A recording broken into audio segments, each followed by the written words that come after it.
think actually horses communicate with humans more accurately than humans communicate with humans when you know what you're looking for.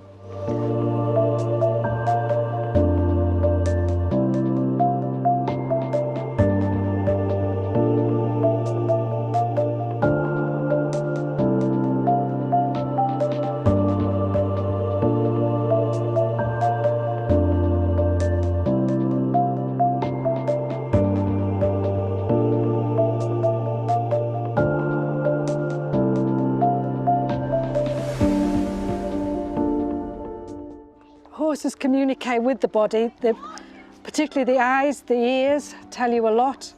Where their ears are pointing will tell you where their concentration is.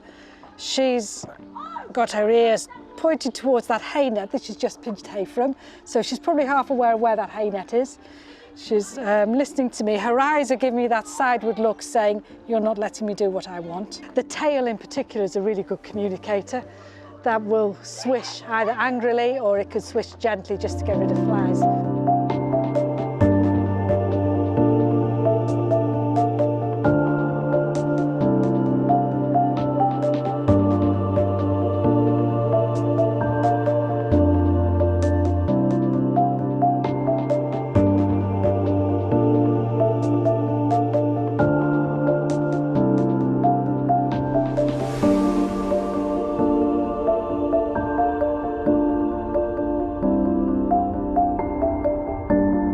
We might think we get all of our accuracy from having lots of words, but actually people can say words that they don't mean. They can say things that are later untrue, where a horse is so in the moment, their body language tells you about them now.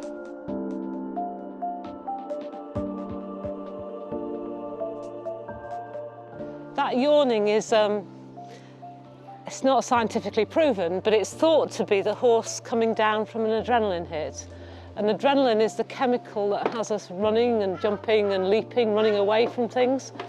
So as the adrenaline goes away, they yawn and sigh and stuff like that. So she was obviously a bit tense, and now she's not.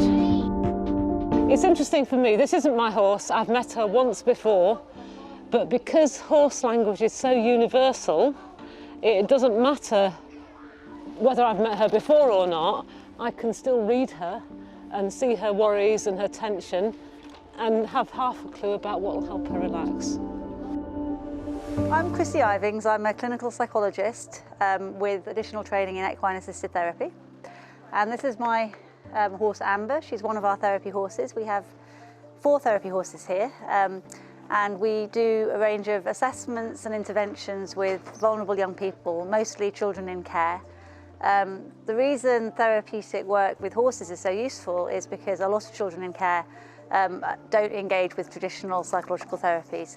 They don't want to sit in a room with a stranger talking about difficult things. They don't want to be asked lots of questions. They've had quite enough of all of that through the processes that led them to being in care in the first place. So with the horses, they're not trained, they just their only job is to be a horse. So what we're after with the horses is that they react in a completely honest way to the energy and the vibe that young people are giving off. So if you've got a child, for example, who through a long history of, for example, physical abuse or neglect, is very spiky, is very hostile, the horses won't want to come near them. They won't want to interact with them. If they try to approach a horse who's unrestrained in a school, the horse might put its ears back, walk away, swish its tail. And so you can, as a therapist, you can explain to the young person that they need to learn how to moderate their own energy, how to develop some mindfulness skills, how to develop some breathing skills, how to soften their body language so that the horse is more willing to interact with them. Because horses are very, very responsive to energy in people. Horses are prey animals, which means that they're also herd animals. It's very important in the herd that one horse spots something that's dangerous, every other horse in the herd is immediately on high alert, because that's how they survive. So horses are extremely tuned in to energy and the emotional states of the people around them. If one of the horses in the herd holds its breath, all of the horses also hold their breath because they're listening out for danger. And so in therapeutic sessions, you can use that incredibly fine sense of connection with a horse to give feedback to a young person, to enable them to learn how to consciously reduce their emotional energy, regulate their breathing, regulate their behaviours, in order for them to not only soften so that the horse wants to come with them, but actually that is then a skill that they can use in their everyday life. When we're interacting with our horses, we need to act less like a human and think more like a horse. Praise, recognition and material things are important to humans compared to safety, comfort and play for horses.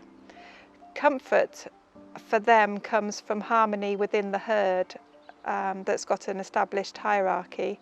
Also from the environment, it could be a roll in the mud to protect against flies or finding shade on a hot day. We can use this tendency to seek comfort to motivate desired responses from our horses.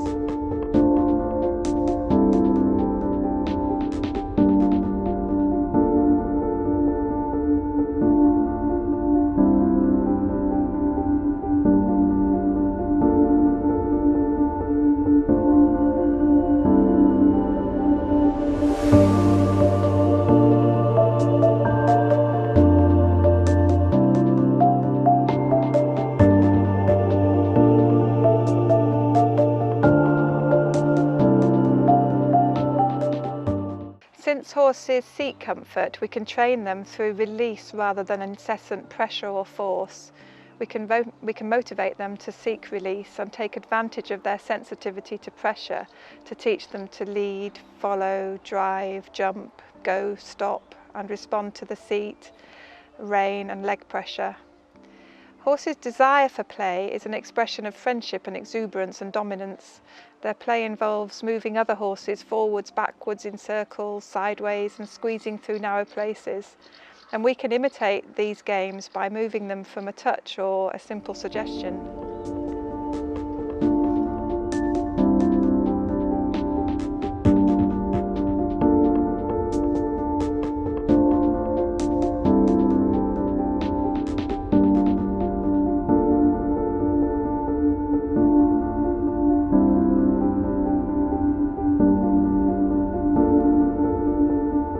I believe that success with horses relies on us being able to read them just as well as they read us, recognising the slightest change in expression, body posture or muscle tension, and then we can apply our communication and aids with better feel and timing and making sure that we're ready to reward the slightest try.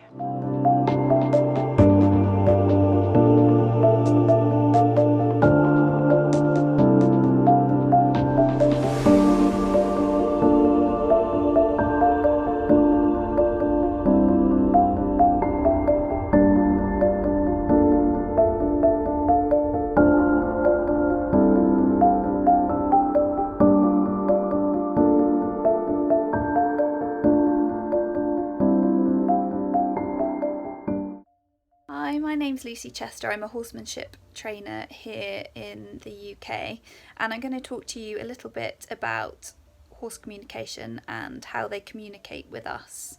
The first thing I'm going to talk about is whether or not a horse is naughty, because this is what I hear most often.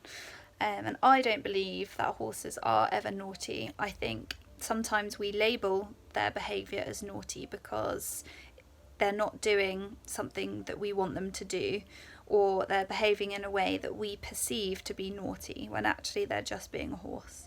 So the best example of this that I found is when you're out hacking and your horse pulls to go and eat some grass. I so often hear people labelling that behaviour as naughty and then punishing that behaviour, when if you look at it from the horse's perspective, they are supposed to graze 18 to 20 hours a day and they're riding past their food. So they're going down to eat, which is what they are doing to survive. Their instincts are telling them to eat, so they're following their instincts. And I think that by labelling it as naughty, we are dictating how we will respond to that behaviour. So by smacking them, shouting at them, kicking at them, Whereas if we kind of look at it as that's them being a horse, that's their behaviour, you know, maybe we would schedule some stops along the way for them to have a snack, because in the wild that's what they would do.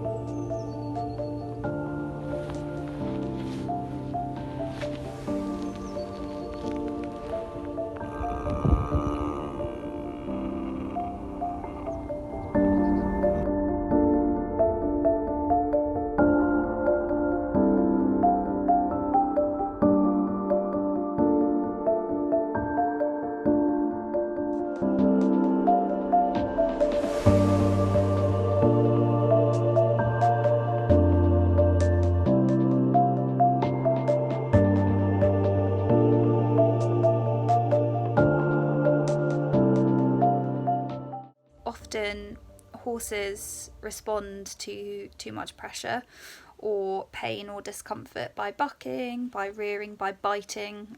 These are all ways that horses can communicate with us that again are often labelled as naughty behaviour, when actually they can't talk to us, they can't tell us that they're in pain, they can't tell us that they don't want to do something, or they can't tell us that we're putting too much pressure on them. So they're going to do one of the things that they know, which is to bite, to buck, to rear, to bolt, you know, tank off, any of those things, is them communicating to us that something we are doing is not right for them in that moment. And I think we need to analyse behaviour like that. So if a horse is bucking, you know, look at the context around it. Why is the horse bucking? What did I do in that moment? Could I have caused that buck? Or, you know, was there another horse in the field next door that was running around? Could that have caused my horse to buck? Or were they kept in all day yesterday and have they got excess energy? You know, all of these things will help us to understand, to have a better relationship with our horse, because we're being fair with how we respond to their behaviour. If you think, oh, well, it was the other horse causing, you know, you're not going to be punishing them. You know, you'd calm them down and make sure they're settled and that the horse in the field that caused the problem has settled before carrying on. That kind of thing is certainly what I've really found with my horse and with clients' horses has been so important, is that they feel that we are listening to them, that their behaviour means something to us. We're not just saying, oh, that's my horse being naughty again.